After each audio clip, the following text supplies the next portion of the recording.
Good morning, students. Let's begin with the chapter.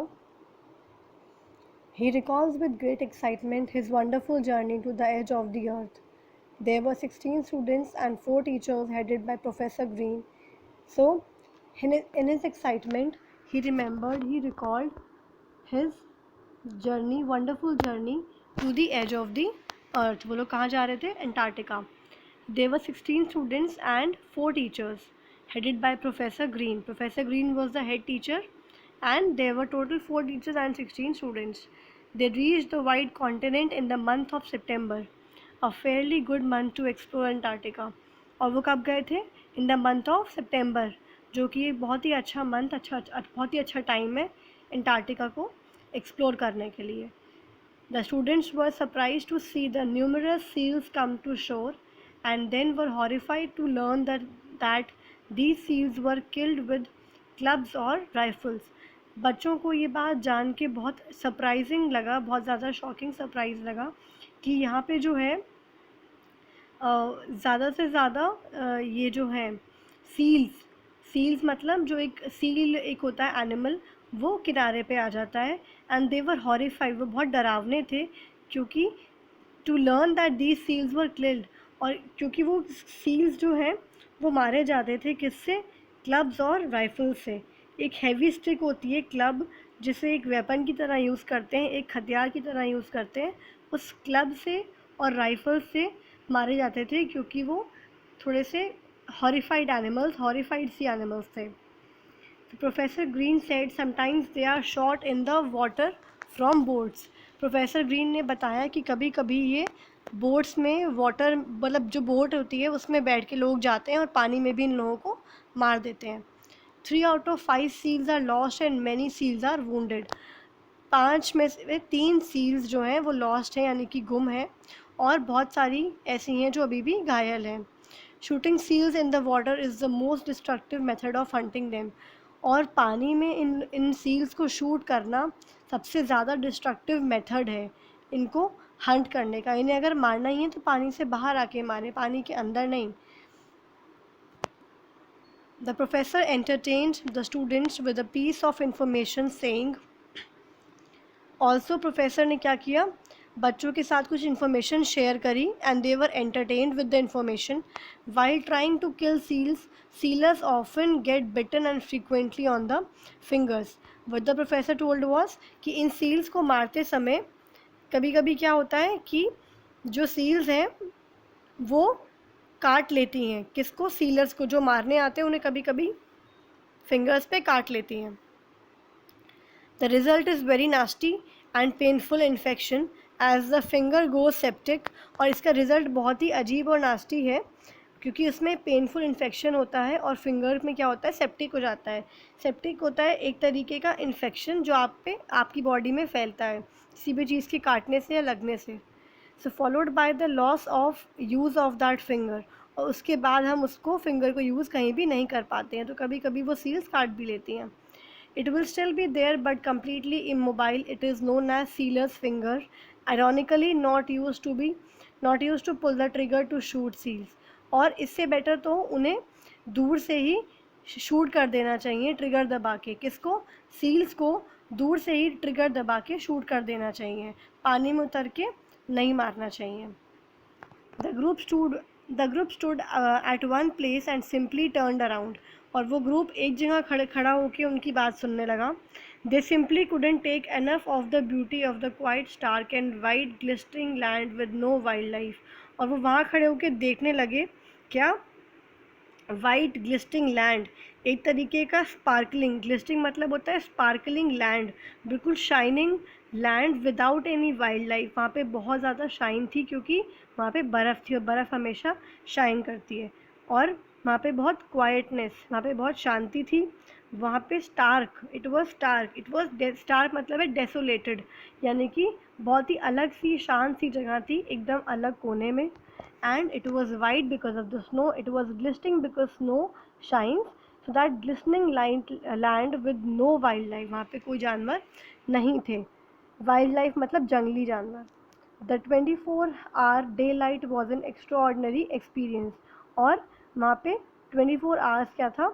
रोशनी रहती थी, day light, वहाँ पे रात नहीं होती, it was 24 hour daylight, और ये एक अलग ही एक्सपीरियंस था, extraordinary experience for them. Everything seemed to be out of this world. They noticed that even within a short span of time, climate and weather were not predictable. और ये सब कुछ आउट ऑफ द वर्ल्ड लग रहा था, जैसे कि हम किसी देश में है ही नहीं, अपने देश से, अपने अर्थ से ही बाहर हैं, हम अपने वर्ल्ड में ही नहीं हैं. Something out of the world, it was so beautiful. And they notice that with in short span of time, यानी कि कुछ ही कम समय में वहाँ पे क्लाइमेट और वेदर का कोई भरोसा नहीं था. It is not predictable means कि आप उसको कभी भी उस चीज़ को एडवांस में प्रिडिक्ट नहीं कर सकते कि अब क्या होने वाला है. कभी एकदम बारिश, कभी एकदम ओले, कभी कुछ, कभी क्लाइमेट कैसा, कभी क्लाइमेट कैसा. सो नथिंग वॉज प्रिडिक्टेबल कि क्या होने वाला है, no one knows. What they really didn't expected what they really didn't expect was some of the incredibly warm days they got. और उनको जिस चीज़ की उम्मीद नहीं थी वो क्या था, the thing they didn't expected was incredibly warm days, यानी कि कुछ ऐसे एक्स्ट्रा ऑर्डनरी दिन जो उनको गर्मी के मिलते थे जब धूप निकलती थी. सम इनक्रेडिबल यानी कि एक्स्ट्रा ऑर्डनरी, बहुत कभी कभी आने वाले एक्स्ट्रा ऑर्डनरी डेज जो उनको मिलते थे. Antarctica and warm, oh my god, because it is never warm. Yes, they experienced first-hand evidence of global warming, and this was the first time they experienced the global warming. The warm temperatures were softening the snow and melting the glaciers. Because of the warm temperature, गर्माहट की वजह से बर्फ़ पिघलने लगी और glaciers melt होने लगे. While anchored close to the Port Lockroy, the temperature soared to a tropical 13 degree Celsius. जैसे ही वो टेम्परेचर ड्रॉप हुआ, टेम्परेचर जो है एक जगह पे आके ड्रॉप होने लगा, and it got drop to 13 degree Celsius. Temperature एकदम से गिरने लगा. Mohit couldn't help remarking this T-shirt and shorts weather. और मोहित ये समझ नहीं पाया कि अब मैं क्या करूं. This is T-shirts and shorts weather. ये कौन सा मौसम आ गया, टी शर्ट्स और शॉर्ट्स का एकदम गर्मी वाला मौसम आ गया. By evening, by their watch and not by moonlight.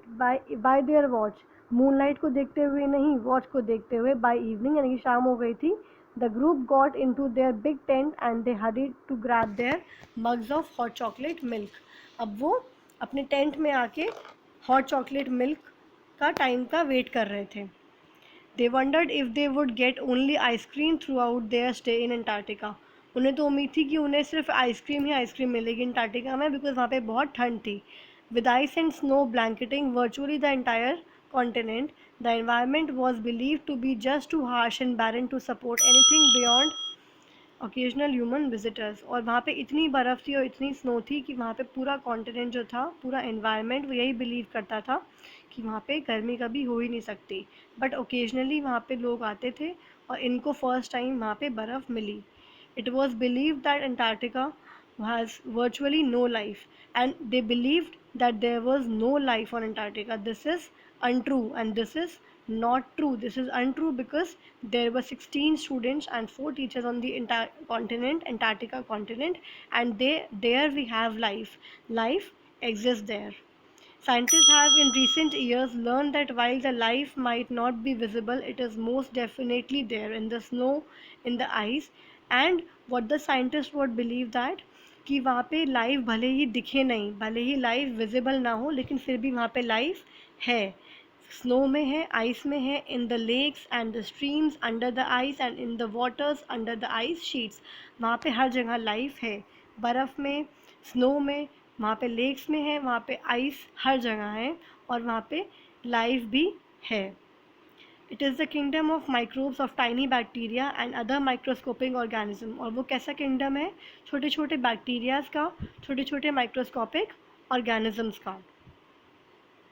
These are extremely small. और ये जो ऑर्गेनिजम्स हैं बहुत छोटे छोटे हैं. They are extremely small, but an Antarctic research has calculated that the mass of living cells in Antarctica equals or exceeds all the living creatures in the freshwater lakes, rivers and streams somewhere else on the earth. Now what the scientists have researched, they have actually calculated कि जो वहाँ पे living cells हैं वो totally exceed करते हैं living creatures को in the fresh water lakes, river and stream. मतलब कि वहाँ पे जो लिविंग सेल्स हैं वो आपको सिर्फ और सिर्फ फ्रेश वाटर में, रिवर्स में और स्ट्रीम्स में ही मिलेंगे, क्योंकि वहाँ पे बहुत ठंड है तो वहाँ रहना बहुत मुश्किल है। सो जो वहाँ के ऑर्गेनिजम्स हैं, माइक्रोस्कोपिक ऑर्गेनिजम्स, यानी कि छोटे छोटे बैक्टीरिया, छोटे छोटे कीटाणु और वहाँ के लिविंग क्रिएचर्स, वो सब इन्हीं चीज़ों के हैबिट हो चुके हैं, हैबिचुअल हो चुके हैं, इसलिए वो वहाँ रहते हैं। So they have fresh air, fresh water lakes and rivers and streams to live in, and this is elsewhere on the earth. और ऐसा कहीं भी आपको नहीं मिलेगा। You will not found something like this anywhere on the earth. This is only on Antarctica. That's it for the day. We will continue the chapter later. Till then, revise the chapter till here.